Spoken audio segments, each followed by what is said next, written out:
Достар, жаңа жылы дастархандарыңызда ерекше салат тұрған қаласаңыздар, дәл осы видеоны соңына дейін қараңыздар. Ең алдымен осындай пищевой пленканы аласыздар да жайып аласыздар. Үстіне тұзы суда қайнаған свекланы үкіштен өткізіп, дәл осылай жұп-жұқа етіп жайып шығасыздар.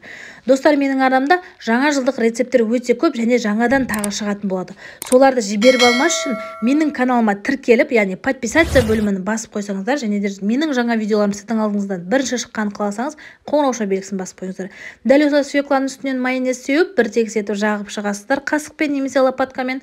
Сосын үстіне картошканы, яғни тұзды суда қайнаған, үкіштен өткізілген картошканы дәл осылай бір тегіс етіп жұп-жұқа етіп жағып шығасыздар. Үстіне майонезді себесіздер. Және достар, менің осы жерде қателігім, ортада соленый огурцы қосуды ұмытып кеткенмін. Сіздер міндетті түрде қосыңыздар. Кейін үстіне осындай үкіштен өткізілген сәбізді саласыздар. Сәбізден кейін тағы да майонез сеуіп, бір тегіс етіп жағып шығасыздар. Достар, егер менің каналым осы видео ұнаған болса, міндетті түрде кері байланыс қалдырып, яғни лайк қойып кетіңіздер. Мен сіздерден әрбіріңізден лайк күтетін боламын. Дәл осыдан кейін үстіне ет қосасыз. Яғни селедка қоссаңыздар да болады. Біздің үйде селедка ешкім жемейтін болғандықтан мен осындай тауықтың етін қолдандым. Сіздер өз қалауларыңыз бойынша. Дәл осылай үстіне майонезден кейін қайтадан жұмыртқаның ағы мен сарысын сеуіп шықсаңыздар, болды, сіздердің салаттарыңыз дайын.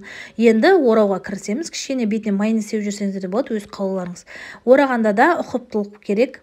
Жай ғана орайсыздар. Кейін бұл жерде сіздер қоспаларды қалың қылып салып жіберсеңіздер, сіздерге орау өте қиын болады. Сондықтан да қоспаны өте аз жұп-жұқа етіп төсесеңіздер, өздеріңізге ыңғайлы болады.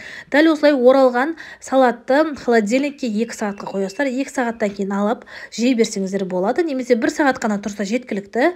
Оформлениесі өз еркіңіз. Мен жай ғана майонезбен 2022 деп жаздым. Сіздер өздеріңіз қалағанша оформление жасайсыздар. Және де достар, міндетті түрде осы видеоны құрбыларыңызбен бөлісіңіздер. Жаңа рецепттер шығады, соларды жіберіп алмас үшін тіркеліңіздер. Және де қоңырауша, колокольчик басып кетуді ұмытпаңыздар. Мен сіздерден міндетті түрде кері байланыс күтетін боламын. Рахмет сіздерге, өте үлкен.